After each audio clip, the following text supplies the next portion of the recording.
funny. Yeah, okay. Yeah. Yeah, sure.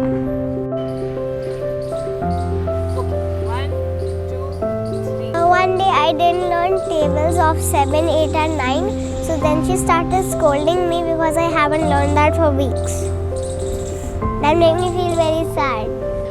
It was my father's farewell from one of his companies, and I decided that I wanted to carry this gift, which was this huge box. And I didn't know, being a 6, 7-year-old, what was in it. And in front of all his colleagues who had just gifted it to him, I ended up dropping it.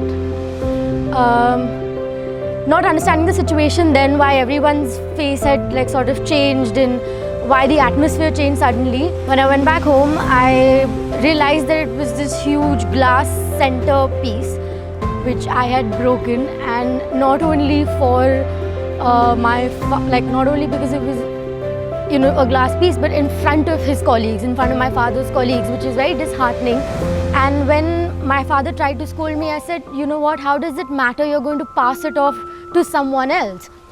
And I think the first thing I was taught in that situation, and it was the first time I was taught this, was you do not disrespect someone like that, by saying, oh, well, you're going to palm it off either way. So yeah, I think that was one of the first time something like this had happened. And my solution to it was growing up to sort of turning out to be a person who generally respects people around her from no matter where they are. Well, as a child, I was very hyperactive. And in simple terms, you can say a devil, a very naughty child. And I loved to beat my cousins, my sisters, and beat them so much till they wept.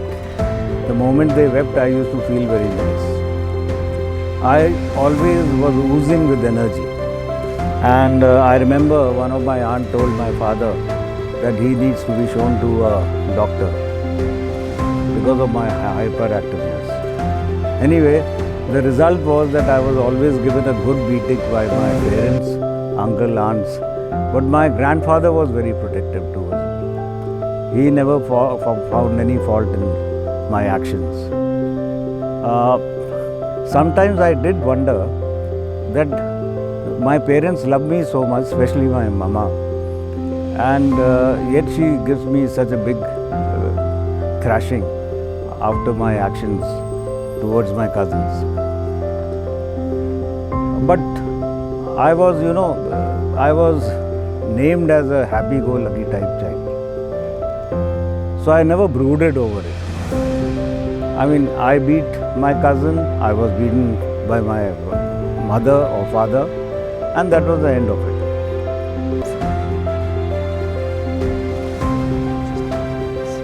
This is actually a very recent scenario that happened.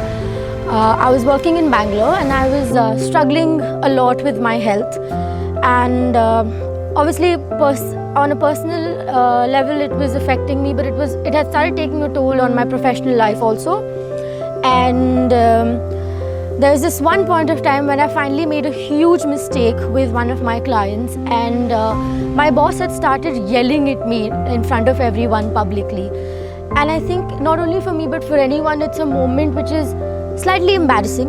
I think certain people get up the next day and say, you know what, it's over and done with, let's move on. But that was slightly hard for me because I was already struggling a lot personally, and I had reached a point of having very low confidence and self-esteem and everything. So I think that was a really hard thing to deal with at that point of time, and I felt like I reached a point of feeling like I really had nowhere to go but to sort of fight it out myself, which wasn't working out for me and didn't actually for the next 9 months.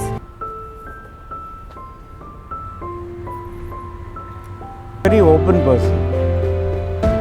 In one of our training programs in Glaxo conducted by a psychologist, they gave you so many questionnaires. It was based on the Johari window. How open are you? Are you an introvert or an extrovert? And in my case, the findings were that my window is wide open. I can never hide anything from anyone. I tend to discuss personal things with my friends, my families, and what I feel is sharing is a must in life. If you share your thoughts, if you share your problems, even when you are sick, it should be shared. I have seen some people. I saw one neighbor of mine, he suffered from cancer. The day he was diagnosed, he just shut himself in the room. He would not talk to anyone, his wife would not allow any visitor. But what I feel is, in such instances, sharing and caring, when people visit you, they give you positive vibes.